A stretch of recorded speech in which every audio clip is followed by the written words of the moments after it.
Oke teman-teman, jadi ini adalah motor gua, Polytron Fox 350. Nah, ini sebenarnya motor udah lumayan lama ya ada di garasi gua, mungkin sekitar 2 bulan ya.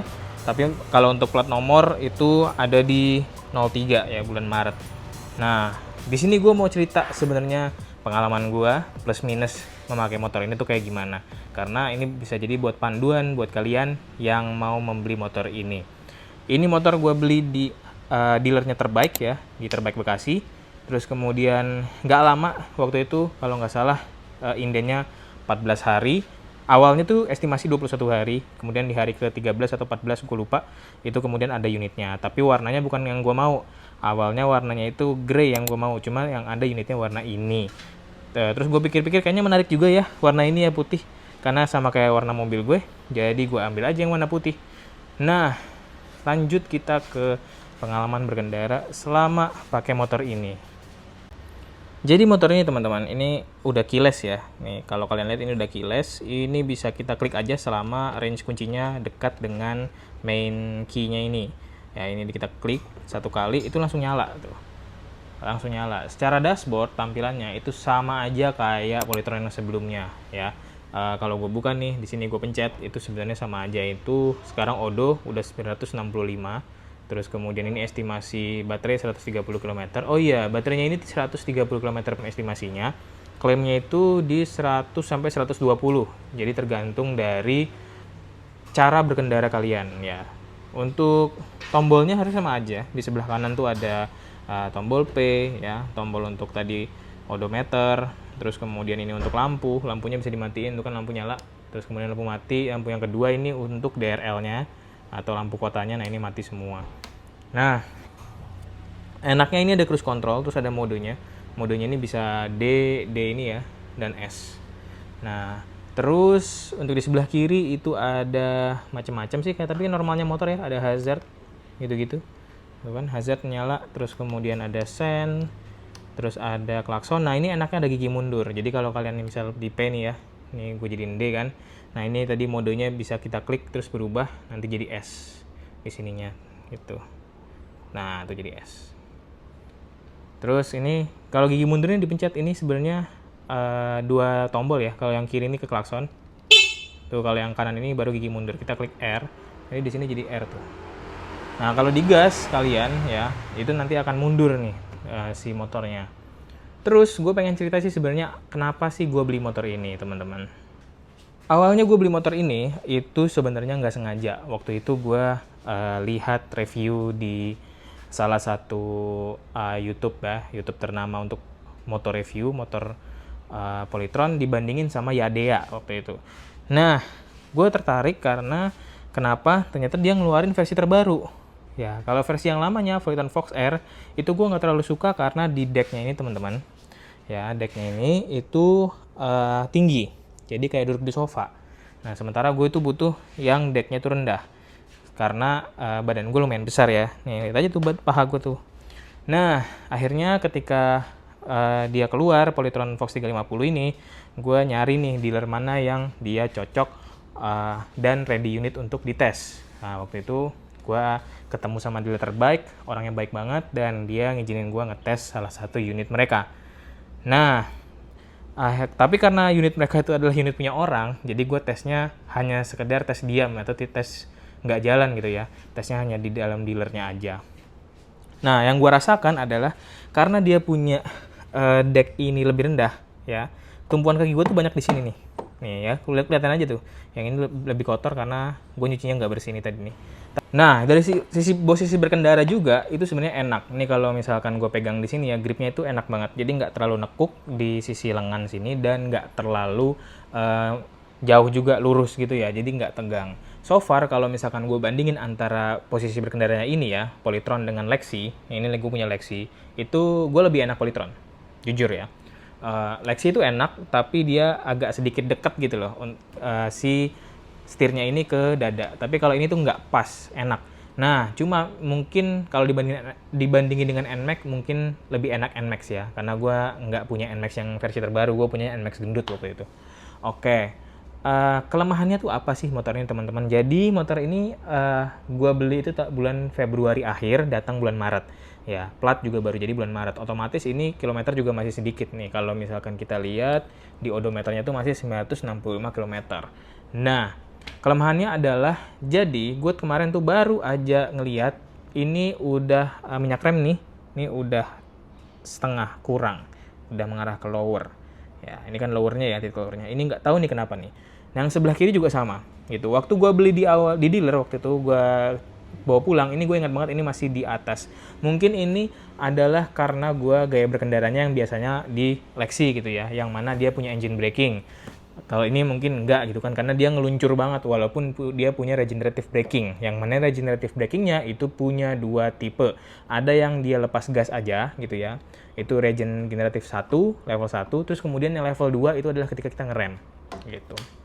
Tapi gue punya komen di sini, kenapa sih dia cepet banget untuk bunyinya, untuk habisnya. Nah, kedua, ini relate juga ya sama rem ya. Tadi kan gue udah sempat singgung nih. Jadi ini akan turunnya cepat, habisnya cepat untuk minyak remnya. Nah, ternyata di rem belakangnya ini juga bunyi, teman-teman. Gue nggak tahu kenapa, ya mungkin kotor ya. Tapi kan ini baru banget dari dealer ya, masa kotor sih gitu. Ini kan karena gue cuci jadi kotor. Nah, tapi kalau misalkan baru dari dealer itu sudah bunyi ya kampasnya. Nah, ini gue belum sempet ke bengkel resmi, nanti gue coba tanyain. Terus yang ketiga ya, komplain gue tuh apa? Jadi terkait dengan kunci. Ini kunci keyless ya.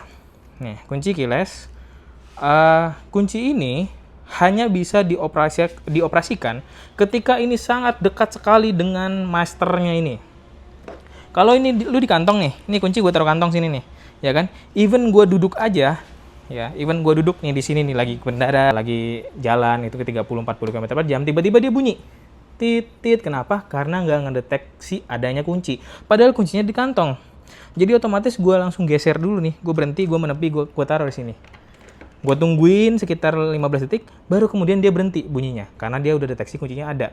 Jadi kunci ini bener-bener harus deket banget. Gitu. Terus yang kedua, kunci ini juga itu nggak bisa kita operasikan bersamaan dengan Bluetooth ya. Dia punya remote Bluetooth namanya. Jadi lu kalau mau nyalain motor itu bisa dari HP.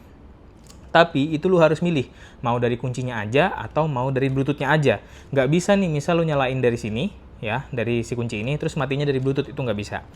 Nah, terus lanjutnya, komplain keempat ya. Ini mungkin yang dirasakan sama beberapa user juga. Jadi, untuk penghalang anginnya ini, itu sering banget bunyi dan sering copot, teman-teman. Jadi gue udah jumpa 2 atau 3 unit ya. 3 unit termasuk unit ini pernah copot. Gitu. Nah, solusinya adalah dengan yang ngebongkar ini.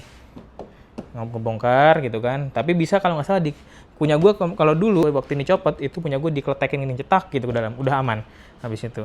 Terus kemudian sisanya sih minor ya, kayak baut-baut kurang agak kendor, terus dan lain sebagainya. Tapi motor ini tuh sebenarnya enak banget untuk dipakai. Dan istri gue pun jujur, dia lebih milih pakai motor ini dibandingin motor Lexi. Gitu. Ya, untuk harga 15 juta ya. Waktu itu gue beli di Lazada dapat promo juga. Ini menarik loh teman-teman. 15 juta udah dapat motor kayak begini, range-nya juga gede di 100 kilo. Menurut gue ini worth to buy. Apalagi kalau misalkan kalian mau antar jemput anak gitu. Atau mau buat ibu-ibu yang belanja. Ini biasanya ini dipakai juga ya, dan ini bagus kan gitu. Untuk dari sisi bagasi, nih gue coba ya buka bagasinya ya. Bagasinya tuh lumayan luas teman-teman. Lumayan luas tuh ya, luas ya. Luas, cuma memang terkompensasi sama gue mesti harus bawa ini nih, si chargernya. Lumayan lah ya, makan sekitar 40% dari bagasi, tapi lumayan oke. Ya gede sih gitu. Helm half face masih bisa masuk kalau misalkan ini nggak ada. Si chargernya nggak ikut di bawah. Terus kalau misalkan dia mau nyuci juga harus dimatiin dulu si MCB-nya. Sisanya overall oke sih sebenarnya motor ini. Ngomong soal baterai, itu ada 2 pilihan tipe dari Polytron ini. Ada yang dia baterai berbayar, ya kita bayar beli baterainya, atau yang bayar subscription. Nah, gue pilih yang tipenya subscription, totalnya 200.000 per bulan. Oke teman-teman, nah ini lanjutan dari video yang terkait dengan Polytron ini. gue mau cerita sedikit terkait dengan pengalaman gue buat memiliki Polytron ini. Jadi sebenarnya Polytron ini menurut gue adalah motor yang wise untuk dibeli, ya. Dilihatnya dari aspek mana? Jadi gini, kalau dari sisi berkendara gini ya, ketika lu riding, ini sebenarnya nggak jauh beda sama motor biasa, teman-teman.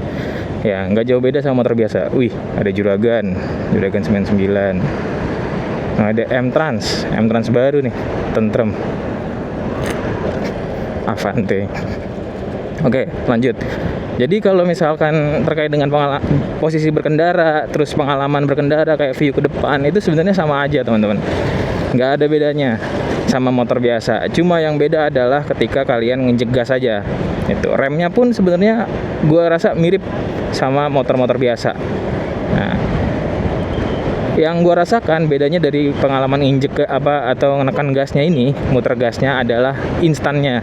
Ini kalau di D ya kan, ini sekarang 45 gue gas masih agak lemot ya, masih standar kayak motor biasa. Tapi kalau lo di S, modenya lo ubah di sebelah kanan, lo pencet dia pindah modenya ke S, itu instan banget gas, ya kan, tuh langsung 60 gitu. Jadi kayak mungkin rasanya kayak motor-motor gigi kali ya, motor gigi yang 150 cc. Secara profil berkendara kayak lo postur tubuh yang gue yang 170 cm tingginya dan berat 100 kilo itu nggak ada masalah, aman. Posisi tangan juga enak, nekuknya tuh enak di sebelah kiri gitu, enak banget nekuknya. Ya cuma memang bedanya dari sisi gas aja. Gasnya dia lebih responsif kalau misalkan kita di S. Tapi kalau misalkan kita di D, ya itu normal-normal aja. Tapi kalau di D itu kita di limit, teman-teman. Nggak bisa lebih dari 61 km per jam. Ya limitnya kayaknya 60, cuma jadi 61 gitu kalau di speedometer. Nah itu sih harusnya, teman-teman. Nah paling yang bener-bener berasa itu dari si Polytron ini adalah keiritannya, teman-teman.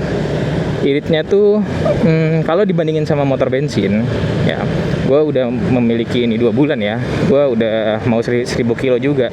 Ini tuh maintenance-nya free, gue nggak harus ke bengkel gitu ya, dan gue nggak harus ganti oli. Nah itu yang membuat dia free maintenance, itu yang membuat dia lebih irit gitu. Kalau misalkan dari sisi bayar subscription gitu ya, karena gue bayar ini tipenya yang 200.000 1 bulan, dibandingkan dengan bensin yang gue keluarkan untuk Lexi gitu ya, itu sama aja. Itu 200.000 sama bensin yang Lexi itu sama aja. Tapi kalau kalian tuh mungkin lebih jauh gitu ya perjalanannya daripada gue tuh paling sebulan paling 700 kilo ya untuk perjalanannya. Itu kalau kalian lebih jauh perjalanannya, itu malah lebih irit dari sisi bahan bakar.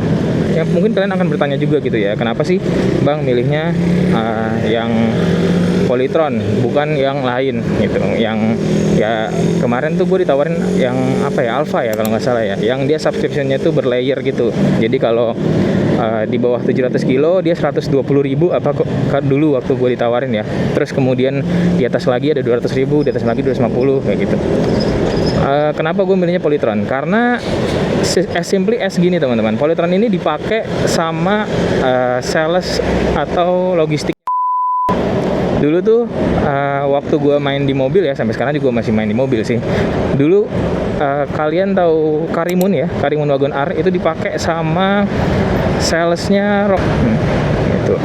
Jadi dia yang tadinya pakai mobil biasa diganti pakai mobil Karimun. Berarti itu kan menandakan dia easy to maintenance dan kemudian spare partnya gampang gitu ya, after salesnya mudah. Nah ini juga dipakai sama banyak juga beberapa vendor dari teman-teman gue ya, yang punya perusahaan itu pakai motor Polytron ini buat motor harian mereka, buat motor kantor kayak gitu.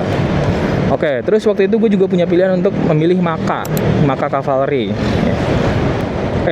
Maka itu kalau misalkan kalian bawa ya motornya itu hampir persis banget sama kayak Honda.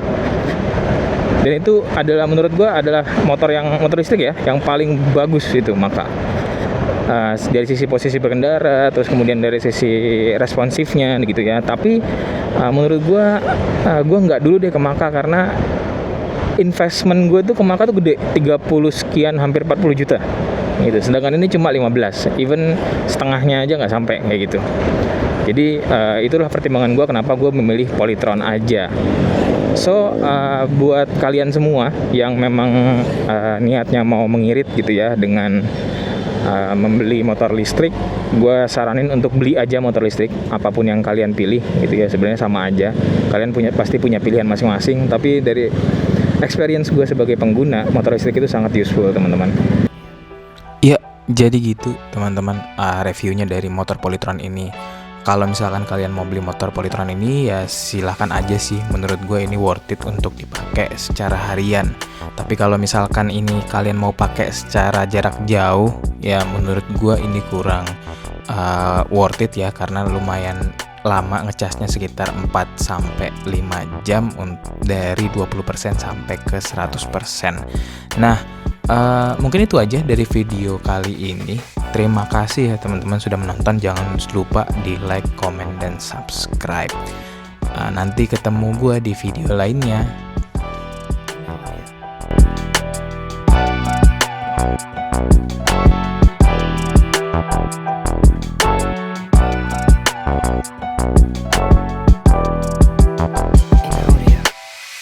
I can't help myself.